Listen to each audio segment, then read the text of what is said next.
In academic scholarship, sources are always cited and methodology and theoretical assumptions are set out so as to allow critical study, replication, and expansion of scholarship. In open source software, the code in which program is written can be viewed and modified by individual users for their purposes without getting permission from the producer or paying a fee.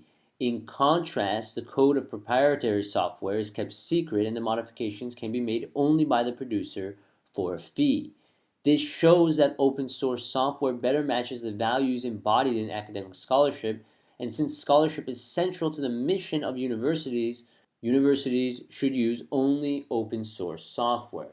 All right, so first step, argument or facts. Clearly we have an argument here. And the conclusion is that universities should use only open source software. And how do we know that? Well, scholarship is central to the mission of universities, right? Premise introduced by Since. But even before that, we had this discussion about academic scholarship and software, open source versus proprietary software. And then subsidiary conclusion, this shows that open source software better matches the values embodied in academic scholarship. Since scholarship is central to the mission of universities, universities should use only open source software. So, moving to the question stem, the commentator's reasoning most closely conforms to which one of the following principles? Most closely conforms. This is an illustration question. Again, a type of must be true question. And you also notice the word principle. So it's actually a principle illustration question. So again, most closely conforms, the answer choice has to capture what we just encountered in the passage. So that's why I say it's a type of must be true question. Make sure it applies to what the commentator just told us. So let's take a look at A.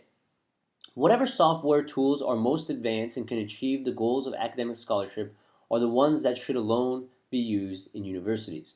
Is this about being most advanced? And you notice it's not.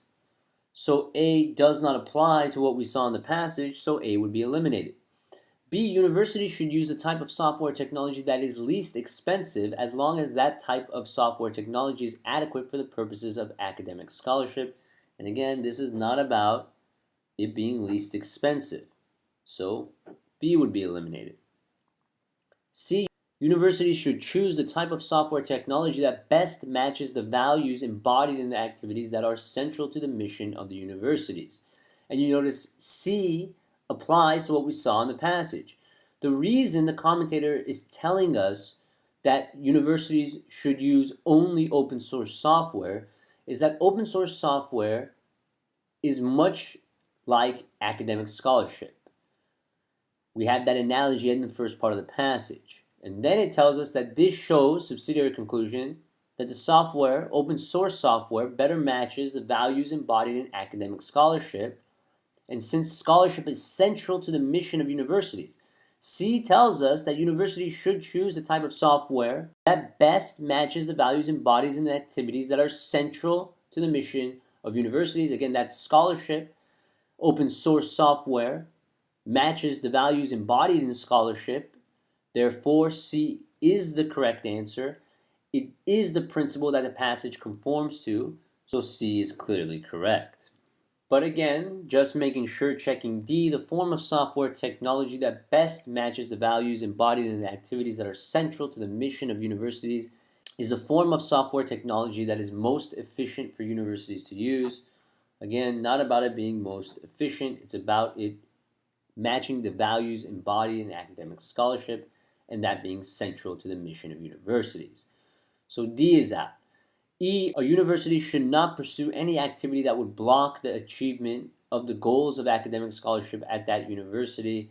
And again, not about proprietary software blocking the goals. So E does not apply to what we saw in the passage, so E would be eliminated.